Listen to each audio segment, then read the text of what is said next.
Welcome back to the MIP Digital Fronts. Our next company is Collective Digital Studio, home to some of my favorite creators and channels: Epic Mealtime, Video Game High School, Rhett and Link, Freddie Wong, Vitali, and Roman Atwood, among many others. Please welcome co-founder and chairman of Collective Digital, Michael Green, and co-founder and CEO, Reza Izad. Welcome, guys. Thank you, Shira. Thank you, everybody, for coming and attending our presentation. Thank you to the MIP Foundation, or whatever the MIP Foundation is really called, for having us. We're very grateful to be here. Wow, so the Vice guys, they actually make movies. That was kind of cool. We do too. And we come at it from a particular point of view that I think we should share as it relates to the genesis of the company. We're all about the talent. I've personally been managing some of the biggest. Are they up there? There they are. I get a little dizzy just thinking about it. I get a stomach ache. It's a challenging business on the representation side. But I go back to 2000, the year 2000. Does anybody remember Clive Calder? Some of the Europeans in here. Clive Calder founded a company called Jive Records, home to, amongst many others, the Backstreet Boys. And I was managing the Backstreet Boys.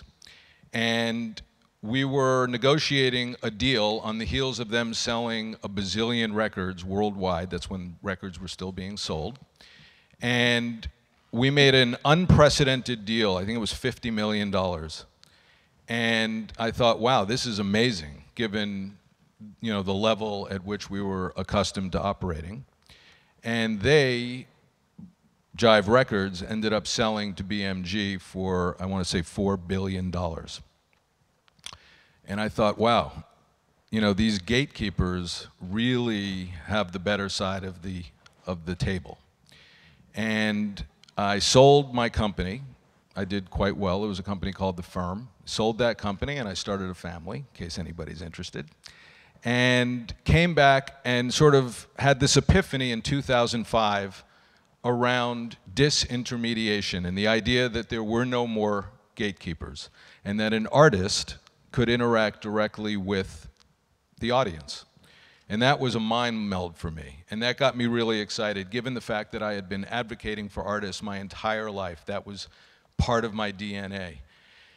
And so in 2005, I set out to take advantage of that on behalf of the artist, this direct relationship with the audience, and started a company called The Collective. Cut to, I want to say about 4 or 5 years ago, a young man named Lucas Cruikshank, who portrayed a character called Fred on YouTube and was sort of the first YouTube star, had north of 1 million subscribers and had, I think, hit 1 billion views. And instead of doing what I was trained to do, historically I would have gone to Nickelodeon, I would have knocked on their door, said this kid has a big audience, and I would have taken 30 days to get a meeting, and then we would talk about the idea, and then they would have to approve it, and he would be paid whatever he was paid. It was a fee. We would be getting a commission on that. And they owned all the IP and took control of everything. And instead of doing that, we actually financed the film, Fred the movie, and licensed it to Nickelodeon. And I know that sounds sort of mundane today, but that was really, really cool for us and for Lucas, because Lucas got the Tom Cruise deal. He owns a piece of the IP. That turned into 3 movies for Nickelodeon. It was wildly successful, 25 episodes of television, and here we are today. At a certain point, brands started to call and wanted to participate inside the ecosystem, inside the content, and we identified video and this ability to sort of create premium content as the roadmap for the future and what we had set out to do going back to 2005. And so here we are, and the one thing that I do want to express to everybody, because I know everybody comes up here and says a version of the same thing, we really understand how to make premium content. and entertainment. And just like the fella that preceded me, we're agnostic in terms of the platforms. You know, there's tons of pipe. We're going to talk a little bit about that needs to be filled. We only have, I want to say, 900 and some odd channels. And as I like to say, if Seth MacFarlane or Trey Parker and Matt Stone were 19 or 20 years old today, you would find them in our network. And I'll turn it over. And thanks again for coming. We really appreciate it. Reza? Thanks, Michael.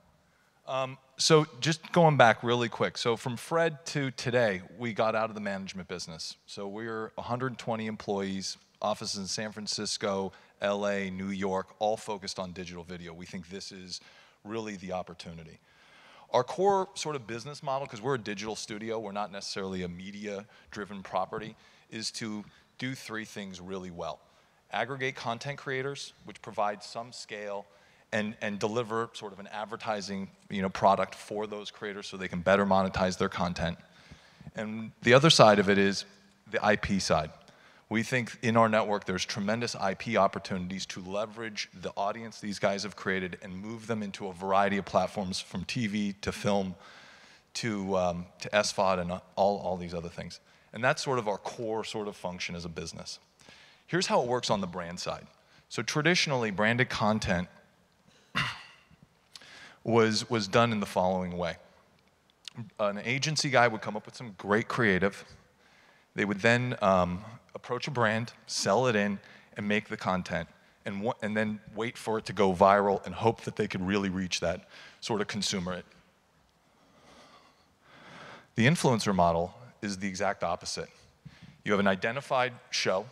You can insert your brand in it with guaranteed audience and views. Let's show an example of how that plays.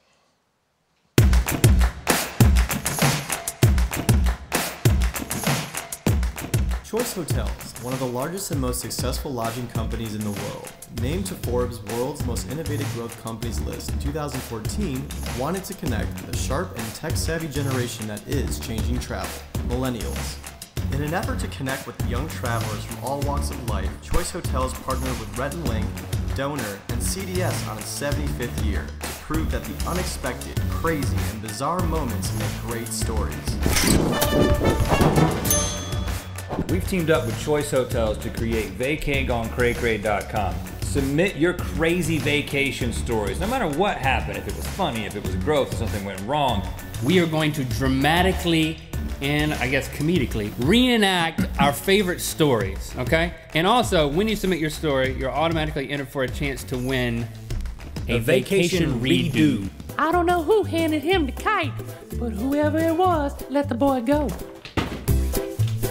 Gotcha. The always hilarious duo increased brand awareness by 70% through 7 branded Good Mythical Morning episodes. But it wasn't until the pair launched their I'm on Vacation music video that the campaign really exploded. Whoa, yeah. Everything's okay, 'cause I'm on vacation. We spent 14 hours on that sandcastle.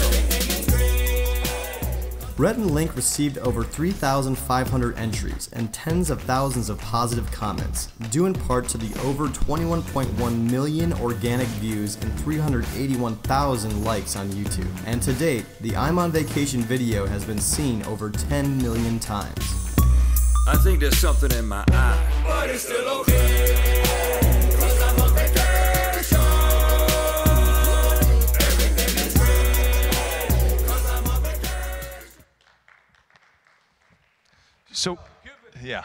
So when you think about it from a marketing perspective, especially as a content buyer, built into these, into these ecosystems tied to this talent, there's tremendous opportunity to really message their audience to bring them into your platform. Let me show you an example of that. So Logan Paul, Logan Paul is one of the top Viners out there. He has a massive Instagram following, and he was approached by an independent game maker, mobile app company. The game was called Circle Surfer, and here were the results. He was the only marketing in this. And think about this when you're talking about rolling out your mobile platforms for your broadcast network, your SVOD platforms, and all of that sort of stuff. So in a weekend, he did 4 vines that generated 11 million loops. He did several posts on Twitter, and Facebook. And in Snapchat, he pushed out 50 snaps that were opened 21 million times. Those drove 800,000 installs of the app. Had there been Logan Paul content on the other side, we feel that the conversion rate would have been significantly higher, and sort of the opportunity to sort of sample the content, which I think is the key for all content marketing, would have been there. And he could have delivered that audience very, very efficiently.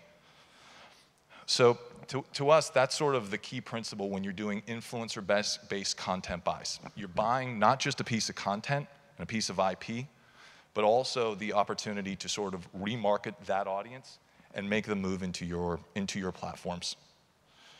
So let's talk about some of the stuff on our slate. So Maximum Ride is a book series that we've optioned from James Patterson. It's a best-selling novel. It's reaching young females. It's a young adult novel in the vein of Hunger Games. We've put a little teaser on this. We're shooting a 2-hour format, so it'll be released digitally in 10-minute episodes and repackaged for SVOD and other marketplaces as a 2-hour format. Here's a little teaser. We go into production in September on this. You got to roll video.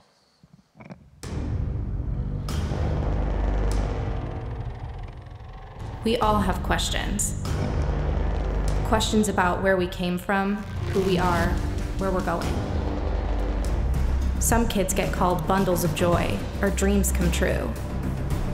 We got experimental avian-human hybrids. It doesn't have the same warm and fuzzy feel, does it? We were genetically engineered to be physically and mentally superior. And then they were surprised when we escaped.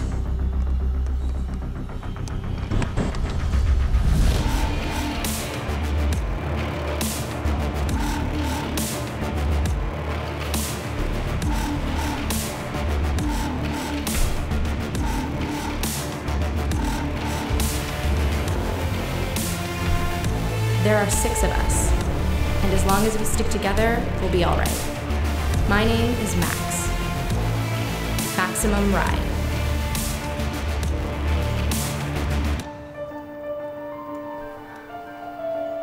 You enjoy watching me dance?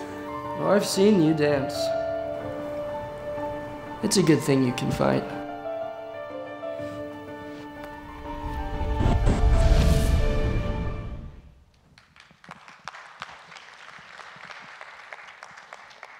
Here's another thing on our slate. So this is kind of slightly a different story. So this Cyanide Happiness started out as a webcomic called Explosum.net. It's one of the biggest webcomics on the internet. Today it still generates 8 million uniques on its website every month.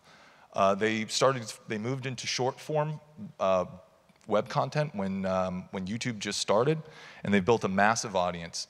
Last year they went to Kickstarter and raised some funds to do longer form content. Today, we have a package of 20 half hours available for the marketplace, all long form, and we have some really interesting deals coming off of it. So we'll roll video on this.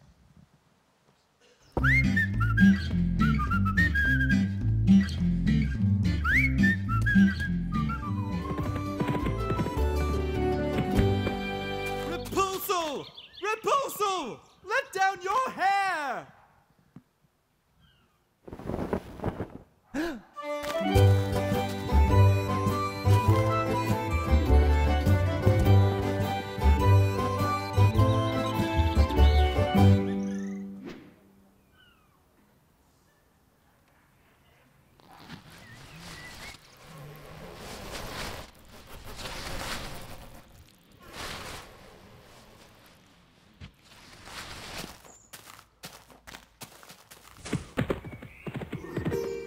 The #1 animated comedy show on YouTube is now bigger than ever.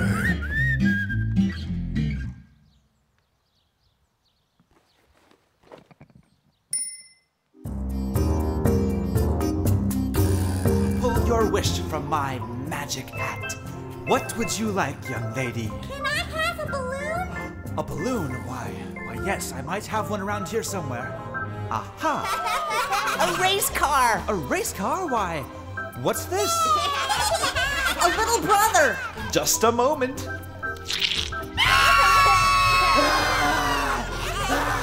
Now, with 20 11-minute episodes ready for prime time. I have a bomb!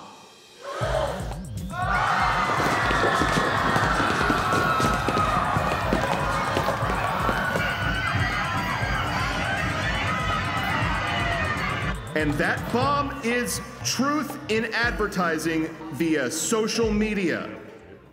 Woo! Hey, Wendy, how's it going? Hi. Hey, pull my finger, Wendy. I'm kind of busy, Chuck. Okay, fine. I'll pull it. Hey, Chris. Hey, Chuck. Pull my finger.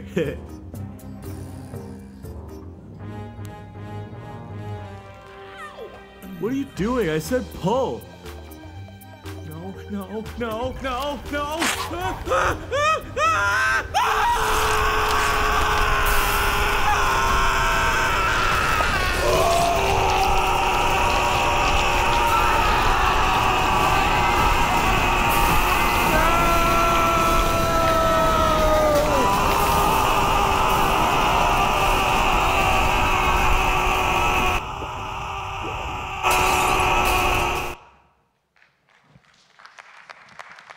So as you can tell, it's an anthology series, very edgy content.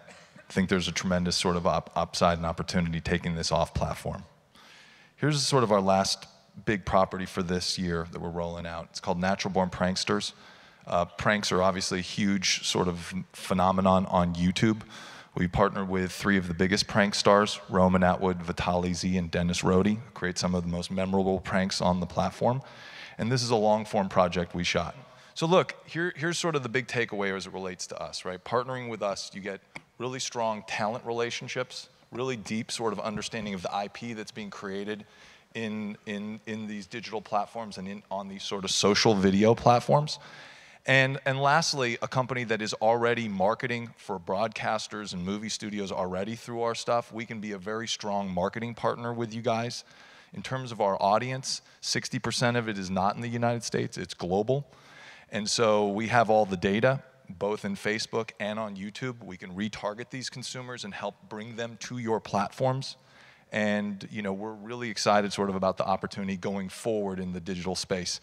As you can see, this is sort of just the tip of the iceberg. And thank you.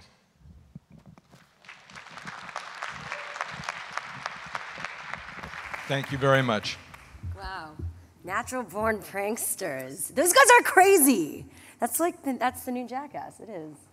Well, that was awesome to see. Now we're going to take another 5-minute break. I've been told to tell you. And when we come back, you'll be looking at New Form Digital. So stay tuned. Thank you.